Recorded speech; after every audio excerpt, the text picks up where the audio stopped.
Leader தூத்துக்குடியில் மெக்கானிக்காக வேலை செஞ்சுட்டு இருக்கக்கூடிய நம்ம ஹீரோ லெஜண்ட் சரவணனுக்கு மகள் தான் எல்லாமே.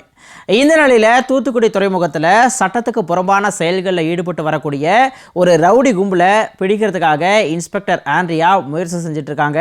ஸோ போலீஸ்க்கும் ரவுடி கும்பலுக்கும் இடையில் நடக்கிற பிரச்சனையில் சரவணன் தெரியாதனமாக மாட்டிக்கிறாரு. அதுக்கப்புறம் என்ன நடக்குது அப்படிங்கிறது தான் இந்த லீடர். ஹீரோ சரவணனுடைய முதல் படமான லெஜண்ட் ஏகப்பட்ட விமர்சனங்களையும் கிண்டலையும் ஏற்படுத்துச்சு. அது எல்லாத்துக்கும் இந்த படத்தில் அவர் பதில் சொல்லியிருக்காருன்னே சொல்லலாம். பாசமான அப்பாவா, எதிரிகளை பந்தாடுற ஹீரோவா மாஸ் காமிச்சிருக்காரு.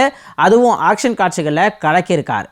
முந்தைய படத்துக்கும் இந்த படத்துக்கும் ஏகப்பட்ட முன்னேற்றம் தெரியுது. நடிப்பில் பெருசாக இல்லை அப்படின்னாலும் கூட சொதப்பாமல் இருந்ததே ஆச்சரியம்தான். மாஸ் ஹீரோவா கண்டிப்பாக அவர் ஜெயிச்சிட்டாருன்னே சொல்லலாம். எஸ்பியா ஷாம் நல்ல நடிப்பை கொடுத்துருக்காரு.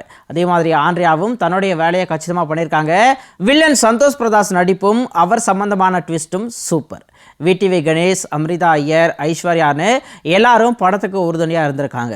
நாயகி பாயல் ராஜ்பூத் நடிப்பு மட்டும் இல்லாமல் ஆக்ஷன்லையும் அசத்தியிருக்காங்க.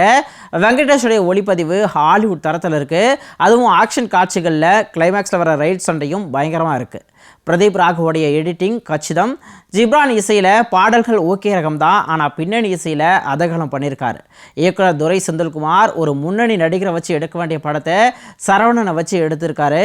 அதுக்கே அவருடைய தைரியத்தை நம்ம பாராட்டலாம். ஒரு நல்ல இயக்குனர் நினச்சா யாரை வேணாலும் நடிக்க வச்சு ஹிட் கொடுக்க முடியும் அப்படின்னு இந்த படம் ப்ரூவ் பண்ணியிருக்கு. சரவணனுடைய ப்ளஸ் அண்ட் மைனஸை மனசில் வச்சுக்கிட்டு அதுக்கேற்ற மாதிரி வேலையை வாங்கியிருக்காரு. கதையாகவும் திரைக்கதையாகவும் பழக்கப்பட்ட ஒன்று தான் அப்படின்னாலும் நிறைய ட்விஸ்ட் கலந்து பரபரப்பான ஒரு ஆக்ஷன் படத்தை கொடுத்துருக்காரு. முதல் பாதி பரபரப்பாக போகுது. ரெண்டாம் பாதியில் வர அந்த ஃப்ளாஷ்பேக் சீன் கொஞ்சம் சலிப்பு கொடுத்தாலும் கடைசி அரை மணி நேரம் விறுவிறுப்பாக போய் முடியுது. மொத்தத்தில் லீடர் உண்மையான லெஜண்ட்.